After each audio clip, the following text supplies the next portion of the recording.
Hello, and welcome to my channel. My name is Michael, and I'm exploring all the different ways that stationery can bring me joy. Today is a quick little video.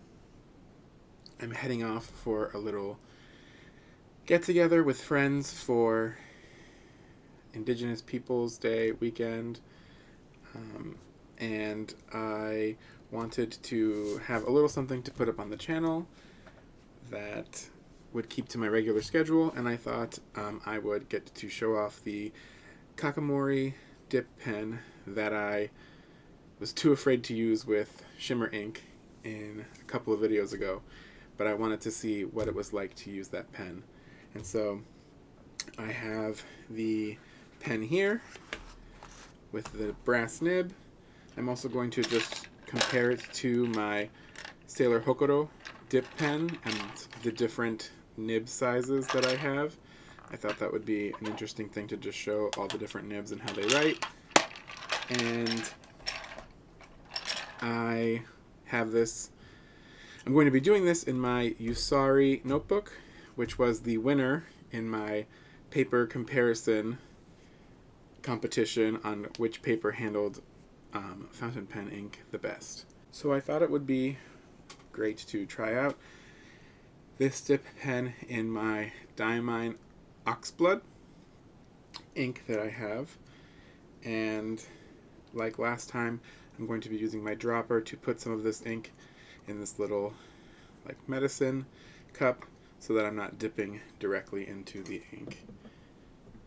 So just going to set that up now over here because I don't want to make a huge mess.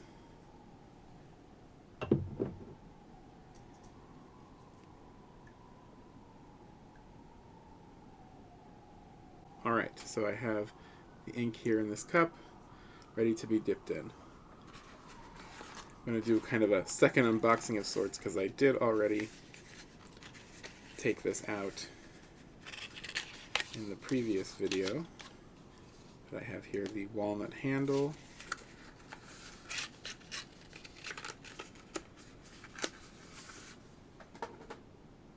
and the brass metal nib.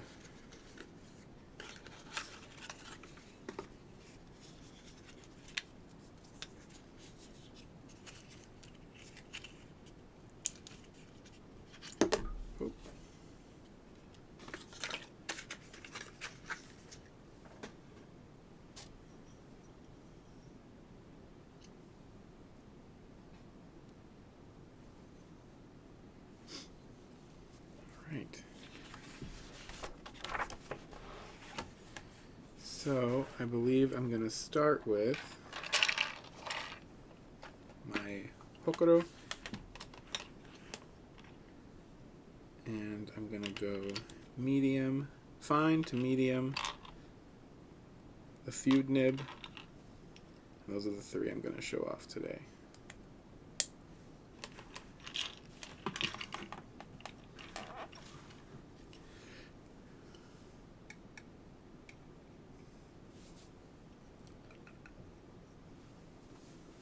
So I've got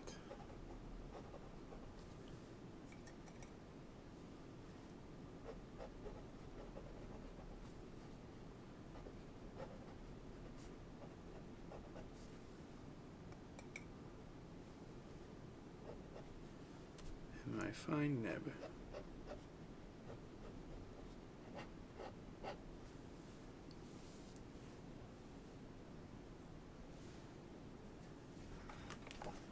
Hopefully I can show that off a little better.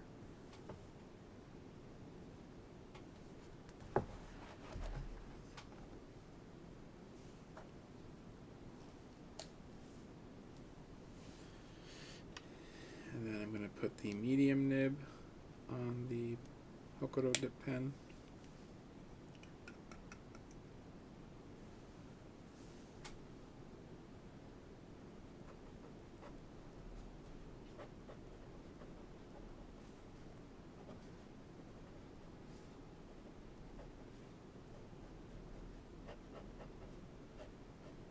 Yeah, you can obviously see that as a much bolder line.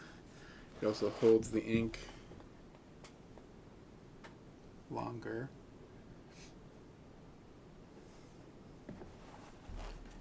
And then I also have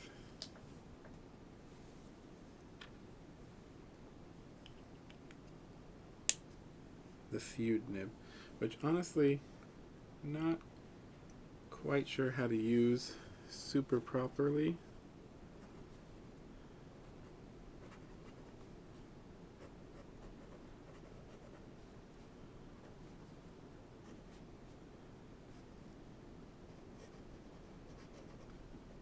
Oh, I see. I mean, I know that the different ways you hold it, the lines will write differently. But writing straight forward seems to be kind of a midway point between the fine and the medium. I wonder what happens if I do this.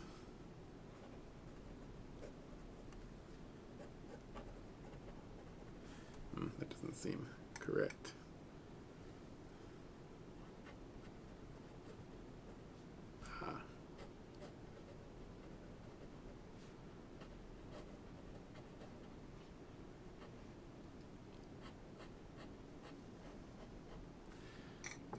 So definitely holding it at this angle produces a bit of a thicker line, but still not as thick as the medium. So you can see here, very fine, medium, and both of these are kind of in between, one being slightly finer and then at a different angle slightly thicker. I think I need to do some research on how to write with the Fude nib to really figure out all the different things that it can do. And now, the piece de resistance, the moment we're all been waiting for, using this Hocoro dip pen. And I realized I just said Hocoro, and I meant Kakimori Dip pen.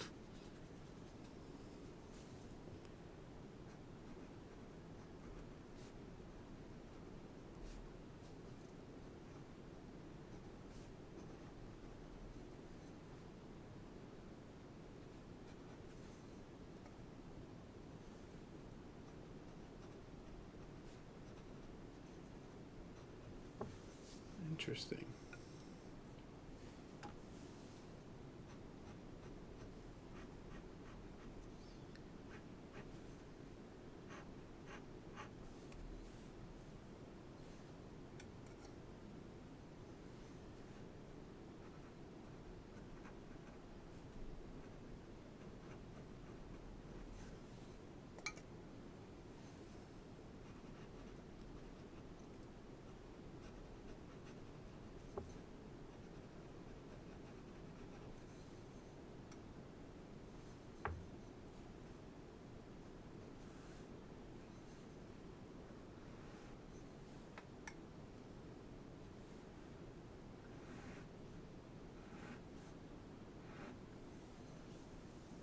Alright, well, it seems I'm learning here. The Kakimori Dip pen is a much thicker line, but just like with this Fude, it's all about the angle. So if I write with the pen very angled to the paper, almost perpendicular, I'm getting thicker. Tilting it up at more of a slight angle creates finer lines, which is pretty fascinating.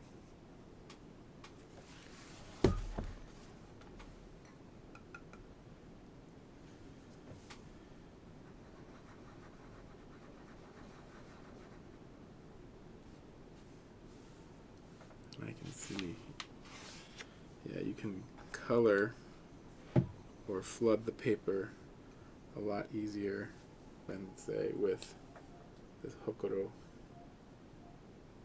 I'm going to put the medium nib back on.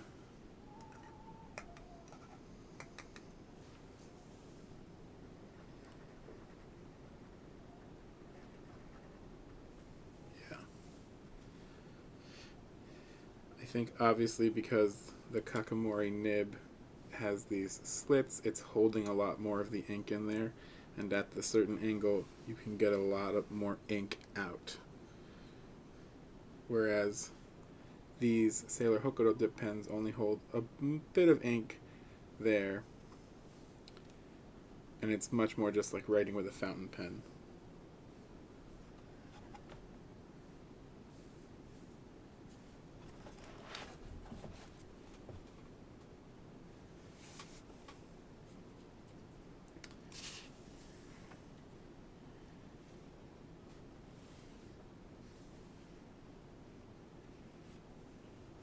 And obviously,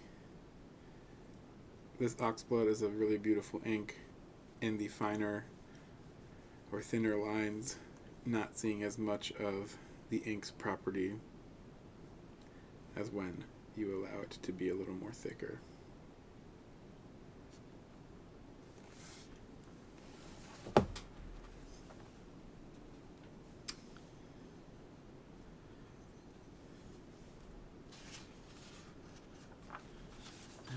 I think this ink is dry enough that I can then show off this amazing paper. Some slight ghosting, no bleed through.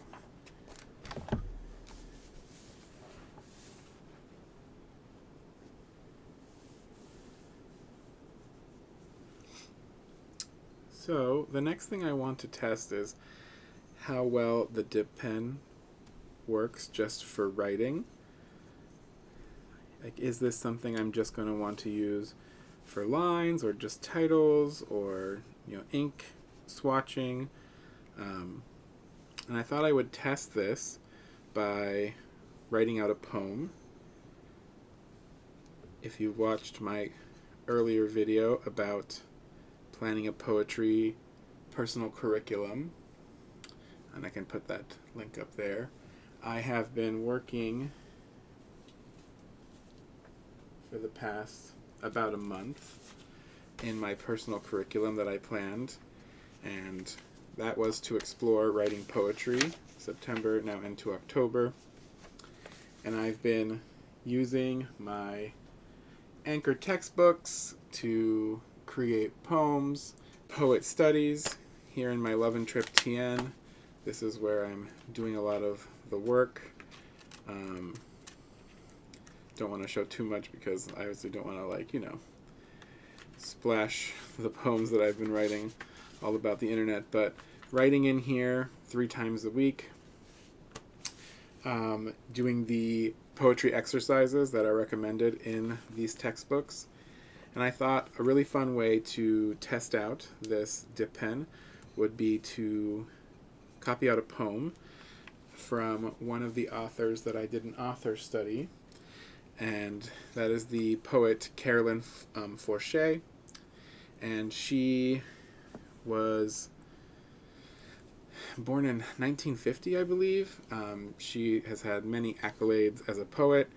She's very famous for being the poet to coin the term poetry of witness. She spent some time in El Salvador on an Amnesty International trip, where she was there to kind of see the Civil War and the things that were happening there. And she wrote a very famous book of poetry about that experience when she returned to the United States called The Country Between Us, and there is a poem in that collection. I got that collection and read a lot of the poems as part of my poetry study, or an author study, a poet study, and there's a poem that really stood out to me. This idea of poetry of witness, I thought, was so lovely an idea, because it says, I'm not looking away, I'm seeing what's happening. Considering the times that we live in, and as someone who lives in the United States, a lot of the different things that are kind of occurring, that idea really resonates with me, and this collection of poems resonated, and I thought it would be fun to use this pen and this Oxblood ink to write out that poem. And as I write it, I will do some voiceover magic to read the poem. And that will close us out for this very quick video. I do like this Kakimori Dip pen. I think that the hype is definitely warranted. The different lines that you can get from it are pretty wonderful, and the fact that you can play or color in with ink in the way that it allows you to is pretty great. And I'm excited to see how it does with just writing this poem out here. So, without further ado, here we go. The Memory of Elena by Carolyn Forché. We spend our morning in the flower stalls counting the dark tongues of bells that hang from ropes waiting for the silence of an hour. We find a table, ask for paella, cold soup and wine, where a calm light trembles years behind us. In Buenos Aires, only 3 years ago, it was the last time his hand slipped into her dress, with pearls cooling her throat and bells like these, chipping at the night. As she talks, the hollow clopping of a horse, the sound of bones touched together. The paella comes, a bed of rice, and camarones, fingers and shells, the lips of those whose lips have been removed, muscles, the soft blue of a leg socket. This is not paella. This is what has become of those who remained in Buenos Aires. This is the ring of a rifle report on the stones, her hand over her mouth, her husband falling against her. These are the flowers we bought this morning, the dahlias tossed on his grave, and bells waiting with their tongues cut out for this particular silence.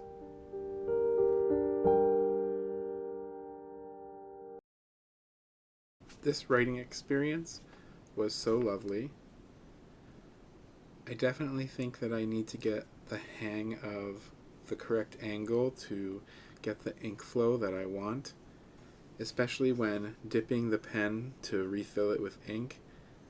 If I'm not careful, like at the beginning of some of these lines, it's coming out a lot thicker than I would like. But I think it's all about the control that I need to learn about how to write to force as much or as little ink out as I want. I highly recommend, if you are someone who wants to get into dip pens, for a pen that is very multifaceted in its use for writing, for creating thicker lines, for swatching. This is pretty excellent. And I have seen other ink enthusiasts use it to, flood, color in, draw, and I'm excited to explore those possibilities as well. This poem is so powerful to me because of the juxtaposition that it provides the reader of a normal day, buying flowers, having lunch, and the haunting images that exist at the same time in the speaker's mind of the horrors of the past.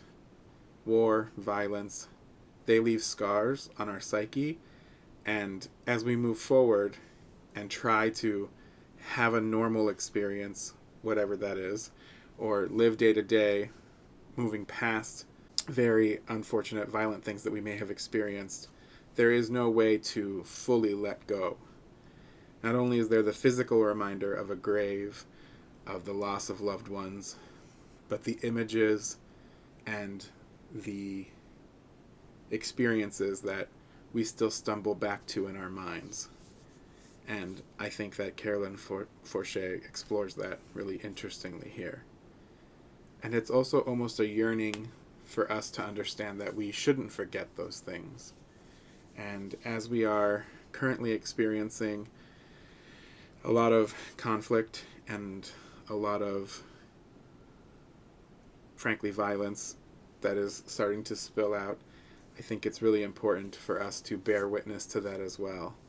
Especially moving into Indigenous Peoples Weekend, it is important that we not forget about the history of the nations that we live in, the marginalization of people that had to occur for those nations to exist in the way that they do, and as we move forward, how we need to work better to not push people into the margins. I know that my channel is called Michael in the Margins, mostly because I am someone who is in the margins, in paper, and in stationery, but it's at little moments like this where I realize that there is kind of a double meaning there, in that I myself have been someone who has been marginalized or lived in the margins of society at points, and I know that there are many other people who have experienced that as well, to varying different degrees, and it's something that I like to keep in the forefront of my thinking as I move through the world. I hope that you enjoyed this poem, and I hope that it made you reflect or think on some things as well.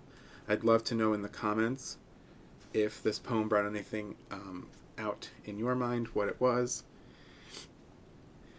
I'd love to hear what you think of the dip pen and the writing that it produces, especially versus something like the Sailor Hocoro. Which do you prefer? And if you own both of these, I'd love to know what you use them for, which you prefer, for what purpose. Thank you so much for joining me in this short dip into ink and writing, and where my thoughts and hobbies have taken me in terms of my personal curriculum in poetry. I hope that you enjoyed spending this time with me. I hope that the rest of your day is great, no matter how much of it you have left, and I hope that you continue to explore all of the possibilities that a blank page can bring you. Until next time, goodbye.